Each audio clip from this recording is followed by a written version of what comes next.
신약 성경 364면입니다. 히브리서 11장 우리 17절에서 31절까지의 말씀, 신약 성경 365면에 있습니다. 우리 교독하도록 하겠습니다. 아브라함은 시험을 받을 때에 믿음으로 이삭을 드렸으니 그는 약속들을 받은 자로 돼 그 외아들을 드렸느니라.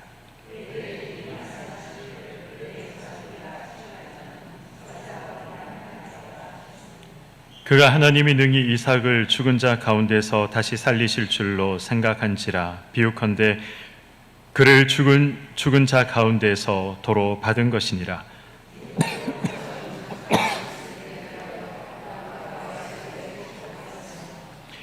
믿음으로 야곱은 죽을 때에 요셉의 각 아들에게 축복하고 그 지팡이 머리에 의지하여 경배하였으며 이스라엘 자손이 떠날 것을 또 자기 뼈를 위하여 명하였으며 믿음으로 모세가 났을 때에 그 부모가 아름다운 아이임을 보고 석 달 동안 숨겨 왕의 명령을 무서워하지 아니하였으며 믿음으로 모세는 장성하여 바로의 공주의 아들이라 칭함 받기를 거절하고 도리어 하나님의 백성과 함께 고난받기를 잠시 죄악의 낙을 누리는 것보다 더 좋아하고 그리스도를 위하여 받는 수모를 애굽의 모든 보화보다 더 큰 재물로 여겼으니 이는 상 주심을 바라보니라. 믿음으로 애굽을 떠나 왕의 노함을 무서워하지 아니하고 곧 보이지 아니하는 자를 보는 것 같이 하여 참았으며 믿음으로 유월절과 피 뿌리는 예식을 정하였으니 이는 장자를 멸하는 자로 그들을 건드리지 않게 하려 한 것이며 믿음으로 그들은 홍해를 육지같이 건넜으나 애굽 사람들은 이것을 시험하다가 빠져 죽었으며 믿음으로 7일 동안 여리고를 도니 성이 무너졌으며 함께요 믿음으로 기생 라합은 정탐꾼을 평안히 영접하였으므로 순종하지 아니한 자와 함께 멸망하지 아니하였도다. 아멘. 제가 초등학교 6학년 때의 일입니다. 초등학교 다닐 때 아마 대부분 국민학교를 다니지 아니하셨을까 생각이 듭니다. 저도 국민학교를 다녔습니다. 초등학교를 다닐 때 매주 월요일이면 전교생이 운동장에 모여서 조회라는 것을 했습니다. 조회 시간에 제일 앞에 서는 사람이 있죠. 누가 그 반에 제일 앞에 섭니까? 네, 반장이 제일 앞에 서죠, 그죠? 반장이 제일 앞에 섭니다. 그 반장이 제일 앞에 서면 반장이 이제 기준이 되어서 그 반장 뒤로 이제 키 순서대로 이제 쫙 섰던 그런 기억이 있습니다. 저는 어디쯤 섰을까요? 네, 맨 앞에. 네, 키가 제일 작아서. 네, 네, 네, 감사합니다. 제가 반장이라서 제일 앞에 섰었습니다. 네, 제가 반장이라서 제일 앞에 섰는데 이 학기 6학년 이 학기 초였던 걸로 제가 기억을 하고 있습니다. 아침 조회 시간에 제가 이제 반장이라서 힘주어 말합니다. 반장이라서 제일 앞줄에 서 있는데 갑자기 선생님이 저희가 오시더니 제 뺨을 막 때리기 시작하는 거예요. 네. 그래서 제가 그 자리에 쓰러졌습니다. 그러더니 선생님이 이제 발로 저를 막 차기 시작하는 겁니다. 그때 제 기억에는 한 학년이 한 12학급 정도 있었고 한 반에 한 70명씩 있었습니다. 그래서 전교생이 운동장에 다 서면 정말 운동장이 가득 빽빽하게 찰 정도로 5,000명이 넘었던 걸로 기억을 하니까요. 그 5,000명 앞에서 선생님 앞에 이 선생님께 맞았다라고 생각을 하니까 너무 수치스럽고 어린 마음에 너무 부끄럽더라고요. 너무 마음이 아팠습니다. 근데 제가 또 워낙 그 효자도 아니겠습니까? 제가 부모님께 말씀을 드리면 부모님이 너무 걱정을 하실 것 같아서 제가 집에 와서 부모님께 말씀드리지 않았습니다. 근데 그날 잠이 오지 않았습니다. 다음날 학교 가는 게 너무 무섭고 다음날 선생님을 만나는 게 너무 무서웠습니다. 그래서 밤새도록 또 이 울음소리가 밖으로 새어 나갈까 싶어서 잠이 오지 않았고 학교 가는 게 무서웠고 그런데 눈물은 또 계속 나더라고요. 그래서 밤새도록 울었습니다. 그래서 새벽 기도를 가시기 위해서 어머니가 이제 나가시다가 제 울음소리를 들으셨습니다. 그리고 들어오셔가지고 왜 우느냐 물으시더라고요. 그래서 제가 전날에 학교에서 있었던 일들을 부모님께 다 말씀을 드렸습니다. 그리고 이제 수년이 흘러서 이제 고등학교를 졸업하고 집으로 돌아오는 차 안에서 이런저런 이제 이야기들을 쭉 나누다가 그때 이제 기억이 나는 거예요. 그래서 부모님하고 이제 이야기를 나누다가 그때 초등학교 6학년 때 일이 아직도 잊혀지지 않는다라고 부모님께 말씀을 드렸습니다. 왜 그때 선생님이 나를 그렇게 때리셨는지, 왜 그때 내가 이유 없이 맞아야 했는지 너무나도 궁금하다. 그렇게 말씀을 드렸더니 그제서야 부모님이 말씀을 해주시더라고요. 그 일이 있은 후에 저희 부모님이 학교를 찾아갔다고 합니다. 선생님이 부모님께 아들이 반장이 됐으면 인사하러 와야지 왜 인사하러 오지 않느냐. 무슨 말입니까? 아들이 반장이 됐는데 왜 촌지를 가지고 오지 않느냐, 이 말인 거죠. 아들이 반장이 됐으면 당연히 봉투를 가지고 인사하러 와야지 왜 아직도 찾아와서 인사하지 않느냐. 그 이야기를 저희 부모님께 했던 거죠. 저희 아버지가 선생님께 뭐라고 하셨을까요?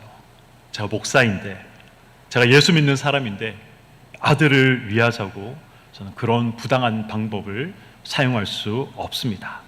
그렇게 이야기를 하셨다는 겁니다.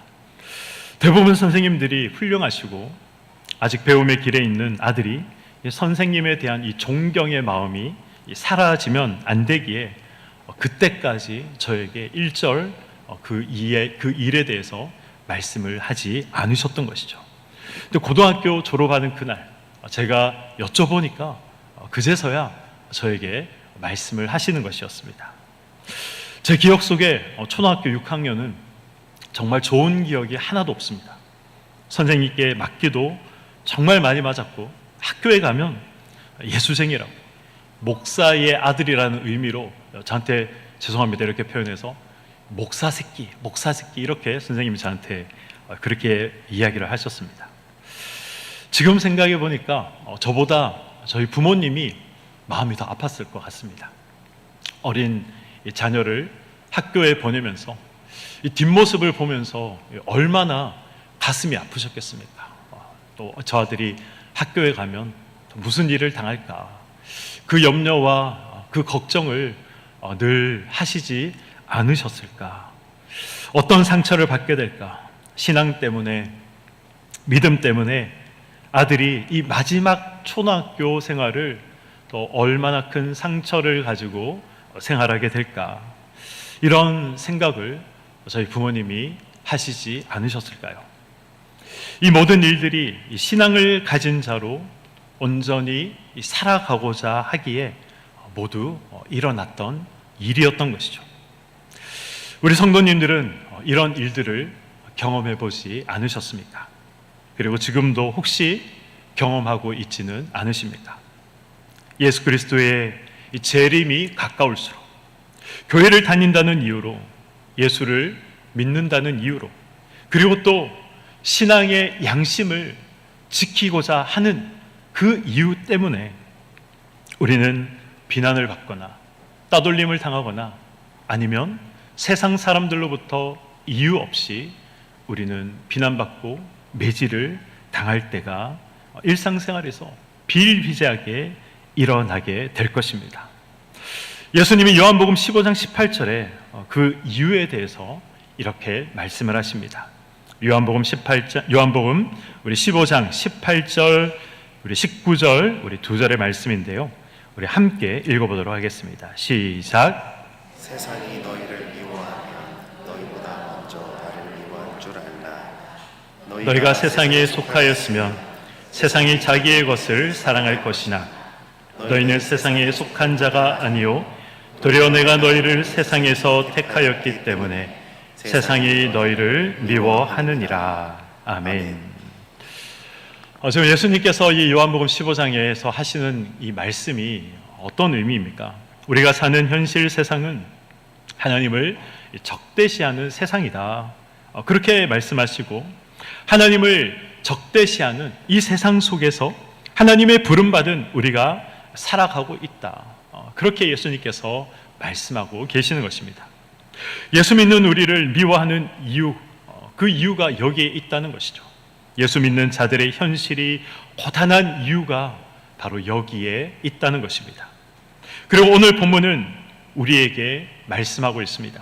무조건 참아라, 무조건 견뎌라, 무조건 믿음을 가져라, 그렇게 말씀하고 있지 않고, 믿음을 가지고 이 땅을 이 살아가는 그 과정이 도대체 어떤 의미가 우리에게 있는 것인가, 믿음은 어떤 의미가 있는가 하는 것을 우리에게 말씀하고 있는 것입니다.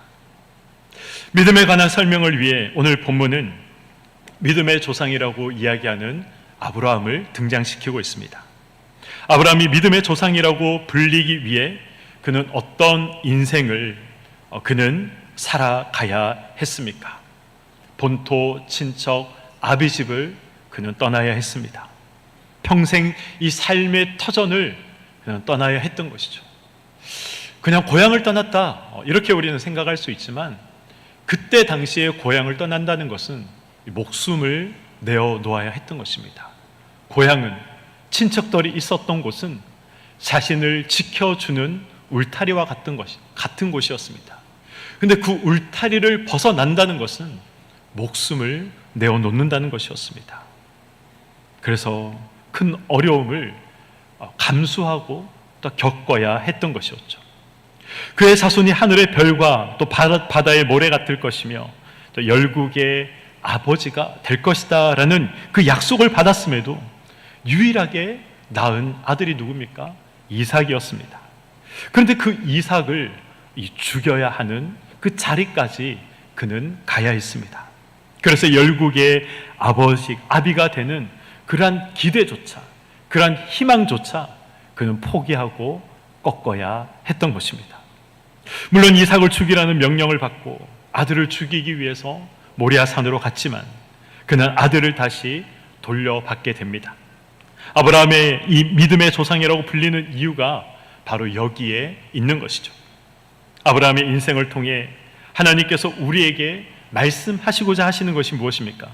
내가 아브라함을 만들었다는 거죠. 믿음의 조상이라고 불리는 그 아브라함의 믿음을 내가 만들었다는 것입니다. 내가 믿음의 조상 아브라함을 만들었으며 아브라함을 만들었듯이, 아브라함을 만들어 나갔듯이 내가 너희들을 만들어 나가겠다. 이것을 오늘 히브리서 기자를 통해 우리에게 말씀하고 있는 것입니다. 아브라함이 얼마나 믿음이 좋았는가, 그것을 봐라, 이것을 말씀하시는 것이 아니라 아브라함을 만들어 나가신 하나님을 보라는 것입니다. 아브라함이 그 믿음의 자리까지 나갈 수 있도록 역사하시고 그를 인도하시고 그를 성장시켜 나가신 하나님을 보라는 것이죠. 그가 어떻게 인간의 일반적인 생각과 또 상식을 뛰어넘어서 자신의 실력과 능력으로는 도저히 감당할 수 없고 또 도저히 불가능한 삶을 살아낼 수 있었는가, 그것을 보라는 것입니다. 이러한 하나님의 능력이 누구의 삶을 통해서 가장 극단적으로 나타나고 있습니까? 오늘 본문에 보면 모세라는 인물을 통해서 나타나고 있습니다. 잘못된 선택과 또 잘못된 행동으로 거기서 끝나버려야 되는 그러한 인생임에도 불구하고 하나님은 그 인생을 역전시키십니다. 반전시키시는 하나님의 일하심이 모세의 인생을 통해, 모세의 생애를 통해 나타나게 되는 것입니다. 사랑하는 성도 여러분, 모세라는 사람 우리가 잘 알고 있지만 이 모세는 누구입니까? 그는 이 바로가 통치하는 그 시기에 히브리 민족이었습니다. 히브리 노예들이 너무나도 많아져서 강성해져서 이 바로 애굽 사람들이 두려워했던 것이죠. 그래서 어떻게 합니까? 남자 아이들이 태어나면 무조건 죽이라 명령을 합니다. 오늘 본문 23절에서는 모세의 부모가 왕의 명령을 두려워하지 아니하여 석 달을 숨겼다, 이렇게 말씀하고 있습니다. 그러나 두려워하지 않아서 석 달을 숨겼다 이렇게 말씀하고 있지만 이 말을 자세히 생각해 보면 애써봤자 결국은 석 달을 넘기지 못했다는 것입니다. 그래서 모세는 나일강에 버려지게 되는 것이죠. 나일강에 버려진 모세를 누가 구해줍니까? 바로의 이 딸 공주가 구해주게 됩니다. 아버지가 히브리 노예를 죽이라고 했는데 공주라고 아버지의 말을 어겨도 됐을까요? 그렇지 않습니다. 애굽의 왕 이 바로 파라오는 신으로 인정받고 추앙받던 그런 사람이었습니다. 신의 말을 어기는 것은 도저히 상상할 수 없는, 있을 수 없는 그러한 일이었던 것이죠. 그래서 원래대로라면 이 히브리인의 아이였다는 것을 알았다면 알자마자 그 자리에서 죽여야 했던 것이 이 공주가 해야 했던 올바른 선택이었습니다. 그런데 그렇게 하지 않고 모세를 데리고 와서 길렀던 것이죠. 모세는 이 장래가 촉망되는 애굽의 왕자로 성장하게 됩니다. 그리고 어느 날 갑자기 이 히브리 민족이라는 걸 알게 되었던 것이죠. 고통받는 자신의 민족을 구해야 되겠다라는 그런 생각을 그가 가지게 되었던 것입니다. 그리고 자신의 동족을 압제하는 이 애굽의 관원을 죽이게 됩니다. 다음 날 이번에는 같은 히브리 민족끼리 싸우는 것을 그가 보게 됩니다. 모세가 그 싸움을 말렸습니다. 그 싸움을 말렸더니 히브리 사람들이 모세를 향해서 어떻게 이야기합니까? 애굽의 관원을 죽인 것 같이 우리를 죽이려고 하느냐? 이 말을 듣자 모세가 두려워지기 시작합니다. 내가 사람 죽인 것을 사람들이 다 아는구나, 들켰구나. 두려움에 사로잡혀서 어떻게 합니까? 미디안 광야로 도망가기 시작했습니다. 도망가는 것 외에 모세가 할 수 있는 것은, 모세가 선택할 수 있는 것은 아무것도 없었던 것입니다. 이런 모세를 히브리서 기자는 24절 이하에 너무나도 멋지게 이야기를 하고 있습니다. 히브리서의 기자는 하나님께서 모세를 어떻게 만드셨는지 알고 있기 때문에 이 바로의 공주의 아들 자리를 박차고 나가 민족과 함께 고난받기를 선택했다, 이렇게 이야기합니다. 상 주시는 이를 바라보며 애굽의 모든 부귀영화를 누리는 것보다 그리스도를 위하여 수모 당할 것을 선택했다, 그렇게 이야기하죠. 믿음으로 애굽을 떠나 이 왕의 노함을 무서워하지 않고 보이지 아니하는 자를 보이는 것 같이 하였다. 무슨 말입니까? 하나님을 그가 의지하고 하나님을 믿었다, 그렇게 기록합니다. 그런데 한번 생각해 보십시오. 정말 모세가 그랬습니까? 그렇지 않습니다. 물론 일의 결과를 두고 보면 모세는 그랬던 사람이 맞습니다. 그런데 히브리서 기자의 기록이 맞지만 그러나 당시 역사는 그렇지 않습니다. 출애굽기 2장 15절에 보면 이렇게 기록을 하고 있습니다. 바로가 이 일을 듣고 모세를 죽이고자 하여 찾는지라 모세가 바로의 낯을 피하여 미디안 땅에 머물며. 무슨 말입니까? 도망갔다는 것이죠. 도망간 곳에서 결혼하여서 아들을 낳고 이름을 어떻게 짓습니까? 게르솜이다, 그렇게 이야기합니다. 뜻이 무엇입니까? 이방의 나그네라는 뜻이죠.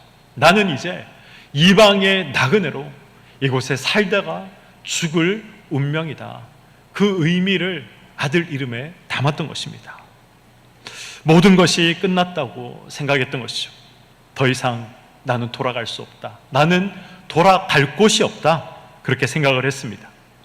이방의 나그네가 되는 이 남은 인생을 끝내야 한다, 그는 생각을 했던 것입니다. 그런데 거기가 끝이 아니었습니다.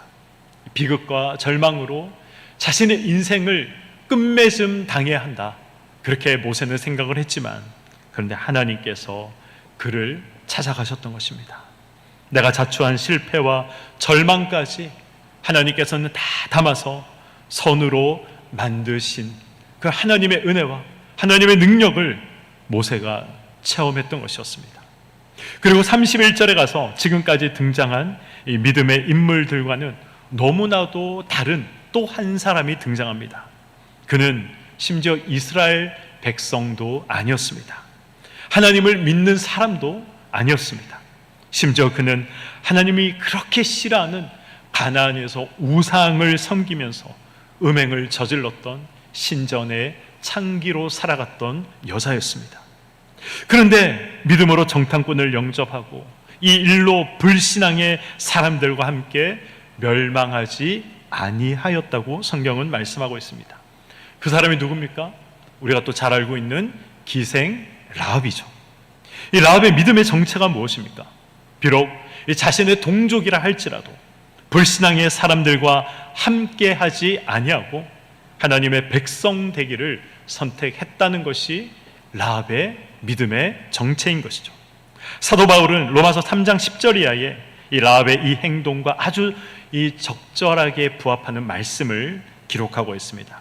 로마서 3장 10절에서 12절 말씀입니다. 기록된 바 의인은 없나니 하나도 없으며 깨닫는 자도 없고 하나님을 찾는 자도 없고 다 치우쳐 함께 무익하게 되고 선을 행하는 자는 없나니 하나도 없도다. 아멘. 인간이 하나님 앞에서 가질 수 있는 태도는 무관심이죠. 모른다는 것입니다. 하나님을 찾는 사람도 없고 또 하나님을 모르기 때문에, 하나님이 어떤 분인지 모르기 때문에 하나님을 두려워하지도 않는다는 것입니다.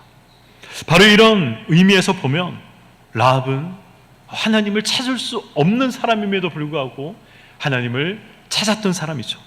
하나님의 심판을 두려워했던 사람이었습니다. 이것이 바로 라합이 가졌던 믿음의 정체였던 것이죠. 제가 이 설교를 하는데 어느 청년이 저에게 그렇게 이야기를 하더라고요. 목사님, 이 라합의 이 사건을 생각해 보면 사실은 좀 충격적인 내용입니다. 왜 그렇게 생각하느냐고 물어보면 자기 살고자 자기의 민족을 배신한 것 아닙니까? 아무리 믿음이 중요해도 어떻게 자기의 동족을, 자기의 민족을 배신할 수 있습니까? 그렇게 저한테 질문을 하는 것이었습니다.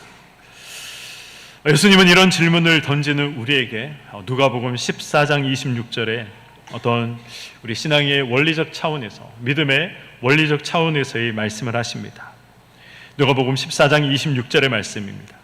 물은 내게 오는 자가 자기 부모와 처자와 형제와 자매와 더욱이 자기 목숨까지 미워하지 아니하면 능히 내 제자가 되지 못하고. 아멘. 무슨 말씀입니까? 물은 내게 오는 자, 즉 예수 그리스도를 믿는다는 것은 예수님과 그 관계가 그 어떤 관계보다 우선이 되어야 한다는 것입니다. 예수님과의 관계가 부모와의 관계보다 우선이 되어야 되고, 형제와의 관계보다 우선이 되어야 되고, 자기의 이 남편과 아내와의 관계보다 우선이 되어야 한다. 그것을 말씀하고 있는 것입니다. 오해하지 마시기 바랍니다. 하나님은 우리에게 이런 것들을 요구하지 않습니다. 나를 믿으려면 부모를 버려라, 나를 믿으려면 자식을 버려라. 예수님께서 그런 의미로 이 말씀을 하고 계신 것이 아닙니다. 부모나 자식을 사랑하는 것보다 하나님을 사랑하는 것이 더 높고 더 귀하고 더 특별한 것이다. 지금 예수님께서 이것을 말씀하고 계시는 것입니다. 믿음이란 그런 것이죠. 하나님보다 다른 것을 더 사랑하기 싫다는 것입니다. 다른 누구보다, 그 어떤 것보다 하나님을 더 귀하게 생각하겠다는 것이 바로 믿음인 것입니다. 히브리서 기자가 믿음의 위인들을 계속해서 등장시키고 있는 이유가 무엇입니까? 우리 히브리서 11장을 우리 믿음장이다라고 이야기를 하는데, 왜 히브리서 기자는 이 믿음의 위인들을 끊임없이 등장시키고 있습니까? 히브리서는 이 서신을 읽어야 하는 이 초대교회 성도들에게 초점이 맞춰져 있습니다. 초대교회 성도들 어떻습니까? 모두가 신앙의 위기 속에 직면해 있었습니다. 신앙을 지키기 위해서 발부둥 쳐야 했던 그런 삶을 살아야 했습니다. 예수를 믿는 것 때문에 심각한 박해와 핍박과 어려움 속에 그들은 하루하루를 살아가야 했습니다. 박해와 고통 속에서 초대교회 성도들은 무슨 생각을 하며 살아갔을까요? 모든 것을 포기하고 하나님을 선택했지만 내 삶이 왜 이렇게 힘들고 고단할까? 이런 생각을 하지 않았을까요? 자연스럽게 이런 생각을 했을 것입니다. 설교 서두에 우리가 사는 세상은 하나님을 적대시하는 세상이고 그런 세상에서 믿음을 가지고 사는 삶은 고단한 삶이다. 그렇게 말씀을 드렸습니다. 그래서 세상은 우리에게 끊임없이 요구합니다. 고단함이 싫거든 하나님을 포기하라는 것이죠. 핍박받는 것이 싫거든 하나님을 포기하라는 것입니다. 세상이 우리에게 요구하는 것입니다. 하나님 포기해, 믿음을 포기해, 신앙을 포기해, 예수를 포기해, 교회를 포기해. 그러면 삶이 편안할 거야. 이것이 세상이 우리에게 요구하는 것입니다. 내 마음속에 들어온 믿음을, 내 마음속에 들어온 이 신앙의 정탐꾼을 내어 놓으라는 것입니다. 그래서 믿음을 가진 자는 세상에서 외면당할 때도 있는 것입니다. 그래서 갈등과 또 고단함과 고통이 늘 우리 가운데 존재하는 것입니다. 그러나 우리는 세상과 하나님을 동시에 섬길 수 없는 그런 사람들이죠. 믿음을 위해서 세상을 외면해야 할 때가 우리에게 있는 것입니다. 그런 차원에서 지금 성경은 히브리서 기자는 라합을 등장시키고 있는 것입니다. 믿음을 위해서, 하나님을 위해서 자기의 동족까지도 외면해야 하는 그런 상황이 있을 수 있다라는 것을 성경은 우리에게 말씀하고 있는 것입니다. 히브리서 이 기자는 이 초대교회 성도들을 위로하고 싶었습니다. 그리고 라합에게 이 위로의 정점을 지금 찍고 있는 것이죠. 마태복음 1장 1절은 어떻게 시작합니까? 아브라함과 다윗의 자손 예수 그리스도의 계보라라고 기록하고 있습니다. 그리고 2절부터 이제 예수님의 그 계보, 예수님의 그 족보가 쫙 시작이 되죠. 아브라함이 이삭을 낳고 이삭은 야곱을 낳고 야곱은 유다와 그의 형제들을 낳고 유다는 다말에게서 베레스와 세라를 낳고 베레스는 헤스론을 낳고 헤스론은 람을 낳고 람은 아미나답을 낳고 아미나답은 나손을 낳고 나손은 살몬을 낳고 살몬은 누구에게서요? 라합에게서 보아스를 낳고 보아스는 룻에게서 오벳을 낳고 오벳은 이새를 낳고 이새는 다윗 왕을 낳으니라. 아멘. 히브리서 기자가 지금 이것을 이야기하고 싶었던 것입니다. 초대교회 성도들이여, 라합을 보십시오. 하나님이 그를 어떻게 변화시키셨는지 보십시오. 그를 통해서 다윗이 태어나지 않았습니까? 그를 통해서 예수 그리스도가 오시지 않았습니까? 지금 이것을 말씀하고 있는 것입니다. 하나님의 자녀로 부름받은 자의 결과가 무엇인지 생각해 보라는 것입니다. 지금은 힘들고 지금은 어렵고 지금은 비록 우리가 세상 사람들에 의해서 비난받고 핍박받는 그런 삶을 살아간다 할지라도 믿음의 결과가 무엇인지 기억하십시오. 믿음의 결과가 무엇인지 보십시오. 히브리서 기자는 지금 이 사실을 말씀하고 있는 것입니다. 성벽이 무너질 때 함께 깔려 죽어야 할 그런 마땅한 라합이었지만 그러나 그녀가 예수를 선택하고 믿음을 선택했기에 그녀를 통해서 예수 그리스도가 오시지 않았느냐, 이 로얄 패밀리로 만들어 주시지 않았느냐, 지금 그 이야기를 하고 있는 것이죠. 히브리서 11장에 등장한 이 모든 이 믿음의 사람들의 결국은 무엇으로 종결되고 있습니까? 영광으로 종결되고 있습니다. 아브라함이 그랬고 모세도 그랬고 라합도 그랬다는 것입니다. 그래서 바울은 로마서 8장 30절에 이렇게 말씀하고 있습니다. 또 미리 정하신 그들을 또한 부르시고 부르신 그들을 또한 의롭다 하시고 의롭다 하신 그들을 또한 영화롭게 하셨느니라. 아멘. 우리는 부르심을 받아 하나님의 자녀가 된 사람들입니다. 의롭다 하신 자들을 또 어떻게 하셨다 말씀하고 있습니까? 영화롭게 하셨다 말씀하고 있습니다. 하나님은 아브라함을 믿음의 조상 되게 하셨습니다. 이방의 나그네가 되어서 이 미디안 광야 40년이라는 세월을 잊혀진 존재로, 희망과 소망이 끊어진 채로 살아가다가 죽어야 되는 그런 모세를 하나님은 민족의 소망으로, 민족의 희망으로, 민족의 구원자로 하나님은 모세를 삼아 주셨습니다. 이방의 신전에서 음행을 일삼던, 그래서 이 여리고 성벽에 함께 깔려 죽어야 했던 그 라합을 통해 하나님은 심판이 아니라 그 심판으로부터 세상을 구원할 구원자이신 예수 그리스도를 나게 하시는 영광을 그녀에게 허락을 하셨던 것입니다. 아브라함과 모세와 라합을 통해 지금 성경이 우리에게 말씀하고 있는 것이 무엇입니까?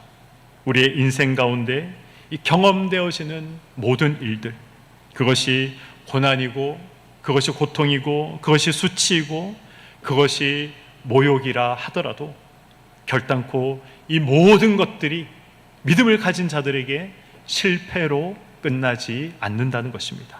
왜 그렇습니까? 하나님께서 우리의 삶을 만들어 가시기 때문에 그렇습니다.